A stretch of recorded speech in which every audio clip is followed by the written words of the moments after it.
بسم اللہ الرحمن الرحیم۔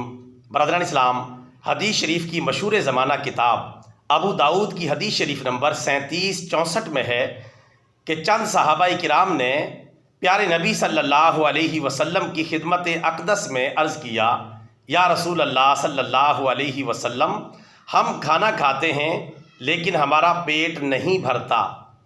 تو آپ صلی اللہ علیہ وسلم نے ارشاد فرمایا، شاید تم الگ الگ ہو کر کھانا کھاتے ہو۔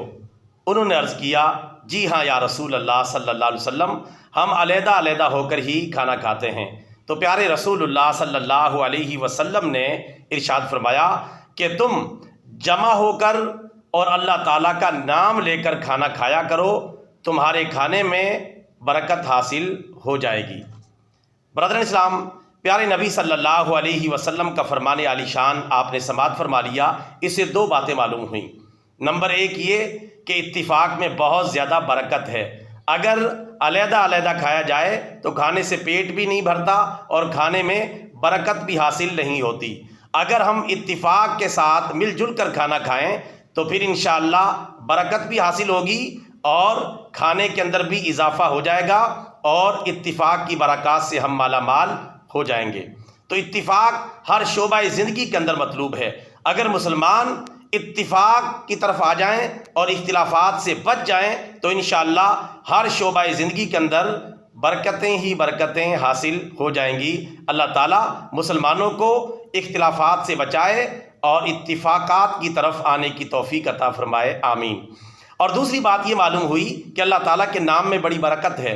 پیارے نبی صلی اللہ علیہ وسلم نے دو باتیں ارشاد فرمائی، ایک تو جمع ہو کر کھانا کھایا کرو اور دوسرا اللہ کا نام لے کے کھانا کھایا کرو، کیونکہ اللہ کے نام سے مراد یہاں بسم اللہ ہے، یعنی بسم اللہ الرحمن الرحیم پڑھ کے کھانا کھایا کرو۔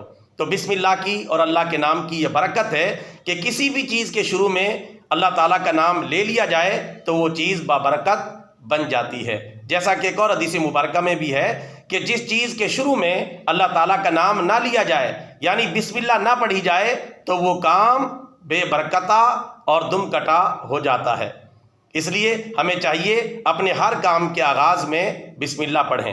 تو دو باتیں آج کی اس حدیث مبارکہ سے ہمیں معلوم ہوئیں، ایک تو اتفاق میں بڑی برکت ہے، مسلمانوں کو اتفاق سے رہنا چاہیے، اور نمبر دو، ہر کام کے شروع میں بسم اللہ پڑھنی چاہیے تاکہ برکات سے مالا مال ہو جائیں۔ اللہ تعالیٰ ہمیں ان دونوں باتوں پر عمل کرنے کی توفیق عطا فرمائے، آمین ثم آمین۔ وما علینا الا البلاغ المبین۔